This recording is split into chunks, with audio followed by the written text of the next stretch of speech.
buenos días, queridos hermanos y hermanas en Cristo. Reciban un cordial saludo. Les habla el Padre Julián Rendón, sacerdote misionero anglicano, y les doy la bienvenida a este 7 de abril, donde celebramos el miércoles de la octava de Pascua.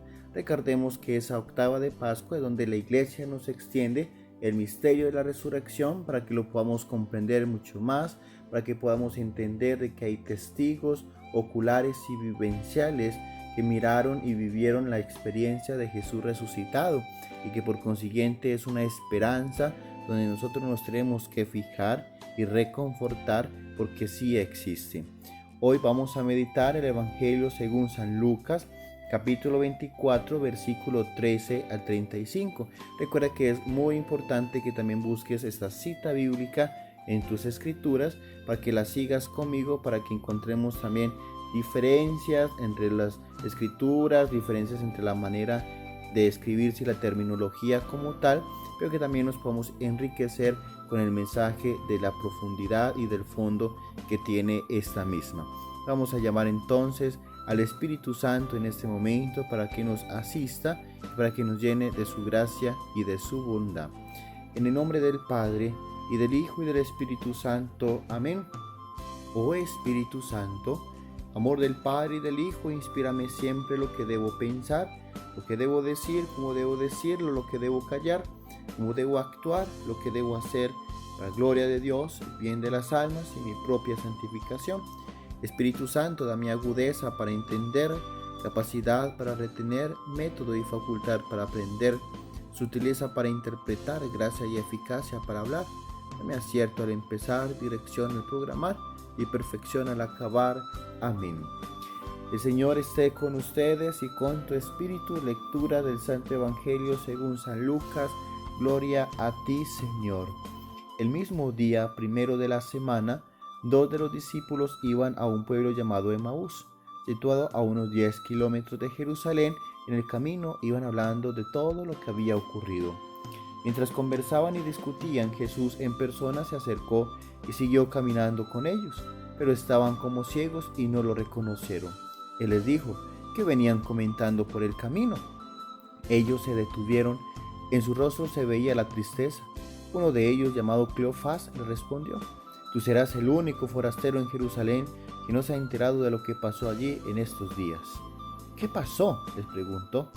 Ellos respondieron: lo de Jesús de Nazaret. Era un profeta poderoso en obras y palabras delante de Dios y de todo el pueblo. Y nuestros sumos sacerdotes y nuestros jefes lo condenaron a muerte y lo crucificaron. Nosotros esperábamos que Él fuera el libertador de Israel. Y además de esto, ya van 3 días que sucedieron estas cosas. En verdad que algunas mujeres de nuestro grupo nos han dejado sin saber qué pensar. Fueron de madrugada al sepulcro, y al no hallar el cuerpo de Jesús, volvieron diciendo que se les habían aparecido unos ángeles y les habían asegurado que Él está vivo. Algunos compañeros nuestros fueron al sepulcro y encontraron todo lo que las mujeres habían dicho, pero a Él no lo vieron. Jesús les dijo: qué duros de entendimiento son ustedes. ¿Cómo les cuesta creer todo lo que anunciaron los profetas? ¿No ven que era necesario que el Mesías soportara esos sufrimientos para entrar en su gloria? Y comenzando por Moisés y continuando con todos los profetas, les explicó todo lo que en las Escrituras se refería a él. Cuando llegaron cerca del pueblo a donde iban, Jesús hizo ademán de seguir adelante, pero ellos le rogaron insistentemente: quédate con nosotros, que es tarde y ya va a anochecer. Él entró y se quedó con ellos, y estando a la mesa tomó el pan y pronunció la bendición, luego lo partió y se lo dio. Y al punto se les abrieron los ojos a ellos y lo reconocieron, pero él desapareció de su vista. Entonces se dijeron el uno al otro: ¿no es cierto que a lo largo del camino iba él encendiendo el fuego en nuestros corazones con sus palabras, a medida que nos mostraba el sentido de las Escrituras? En ese mismo momento se pusieron en camino y regresaron a Jerusalén. Allí encontraron reunidos a los 11 y a los demás compañeros, que estaban diciendo: es verdad, el Señor resucitó y se apareció a Simón. Ellos por su parte contaron lo que les había pasado en el camino y cómo se les había dado a conocer a partir el pan. Palabra del Señor, gloria a ti, Señor Jesús. Queridos hermanos y hermanas, qué bueno es poder compartir con ustedes este mensaje de Evangelio, este mensaje de las Escrituras, pero ante todo este mensaje de ese Cristo resucitado. Primero que todo, quiero entrar en este contexto del Evangelio San Lucas, pues nos dice en el comienzo del Evangelio: el mismo día, primero de la semana, de los discípulos iban a pueblo llamado Emaús.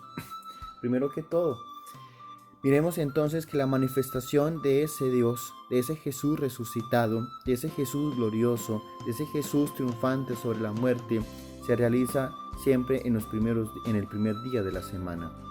Y esto quiere decir que el domingo ya pasó a ser un día ordinario como era en el Antiguo Testamento, porque en el Antiguo Testamento trabajaban con el sábado, donde se guardaba total descanso y toda honra para Yahvé.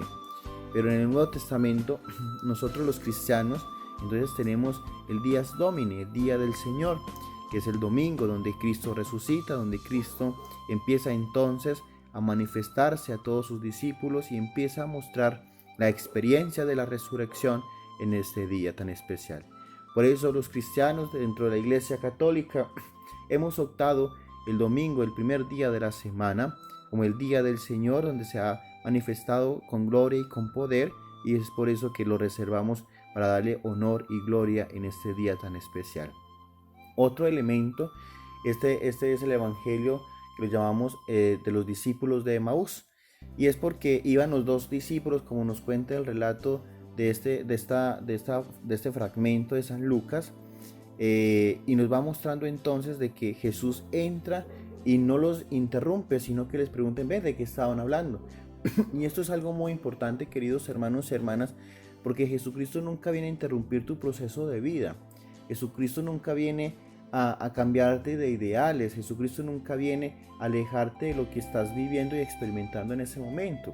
Jesús lo que viene es añadir esa experiencia y empieza a dialogar contigo todos los días de tu existencia, dentro de tu realidad, dentro de tu perspectiva, dentro de tus creencias. Por eso nosotros tenemos que ser misericordiosos, queridos hermanos y hermanas, y más que misericordiosos es ser tolerantes. ¿Cuántas naciones se han hecho matar por ideales religiosos y políticos y hasta sociales? Y sabiendo que Jesucristo no empieza a mirar ni ideologías, ni perspectivas religiosas, ni culturales, ni políticas, ni sociales, ni familiares, ni nada de esas cosas.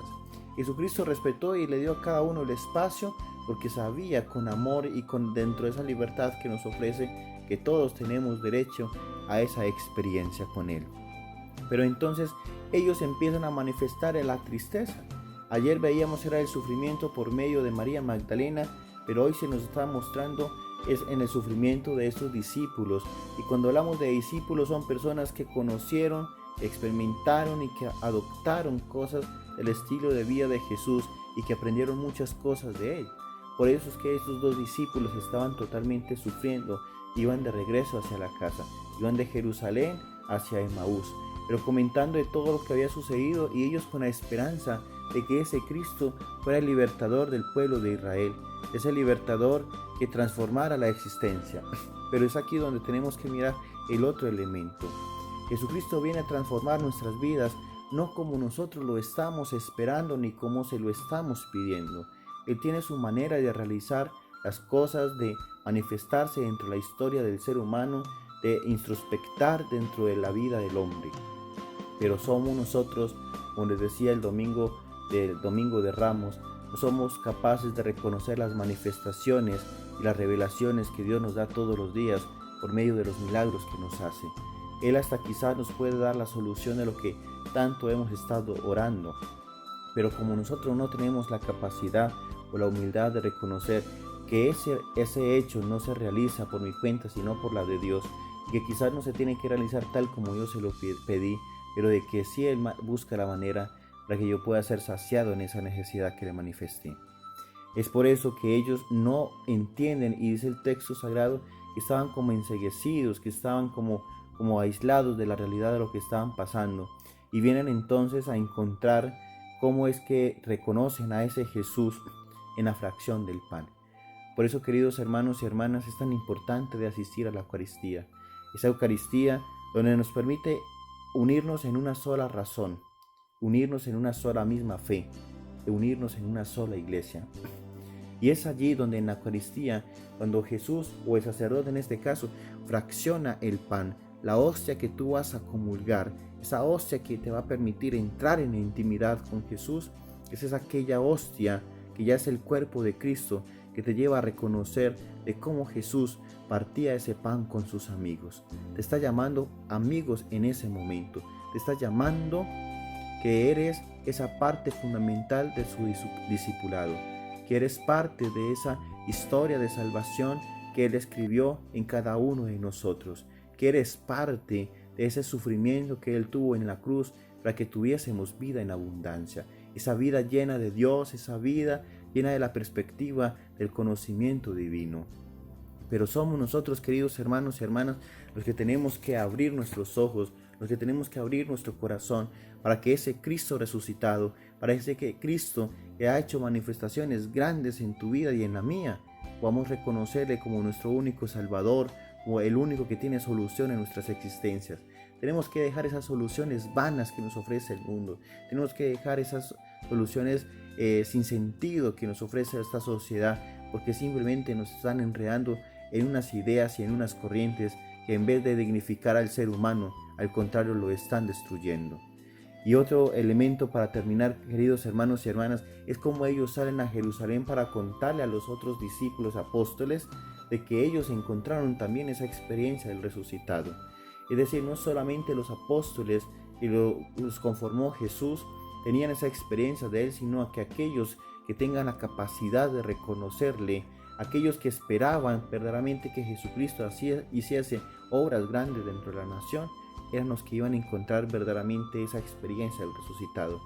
Y nos podríamos preguntar hoy para finalizar, ¿tú has tenido desde este sábado de la vigilia pascual esa experiencia con el resucitado? ¿O todavía sigues enceguecido en aquellas cosas del mundo y en lo que sucedió y en las tristezas que te embargan el corazón y no has podido ver la luz de Cristo actuando en tu vida? ¿Te has permitido entonces reconocerle a Jesús y te has sentido amigo o amiga o dentro de esa intimidad del fraccionamiento del pan en la comunión con Cristo? Y tercera pregunta, ¿has salido a dar testimonio de las maravillas que Dios ha hecho en tu existencia y en tu corazón? Queridos hermanos, ahí les dejo para que podamos analizar e interpretar lo que Dios nos quiere disponer. Y para terminar les quiero decir algo. Mira que ellos iban entendiendo luego cuando se les manifestó Jesús en plenitud, cómo Dios les daba el calor en sus corazones cuando escudriñaban las Escrituras. Por eso es tan importante que tú compartas este tipo de videos, para que tú compartas este tipo de canales, porque por medio de las Escrituras es como Dios nos va encendiendo nuestros corazones. ¿Cuántas veces tenemos un día lleno de tinieblas, lleno de oscuridades, y escuchamos la palabra de Dios e inmediatamente nos vuelve la paz y la tranquilidad y hasta muchas veces la esperanza y la alegría que habíamos perdido? No te quedes con este mensaje, sal a compartirlo, sal también a evangelizar, que quizás tú no tienes el don para predicar, pero sí tienes el don para compartir. Yo te invito para que en cada momento te acerques a ese Dios que todo lo transforma, que todo te lo da, para que te puedas llenar de esa gloria salvífica en ese Cristo resucitado. El Señor esté con ustedes y con tu espíritu. Y la bendición de Dios Todopoderoso, Padre, Hijo y Espíritu Santo, descienda sobre ustedes, sobre sus familias, sobre sus amigos y negocios, y los acompañe para siempre. Recuerda que los quiero mucho, sean muy felices para que el Señor también les siga dando mucha más felicidad a sus corazones y a sus familias. Dios los bendiga.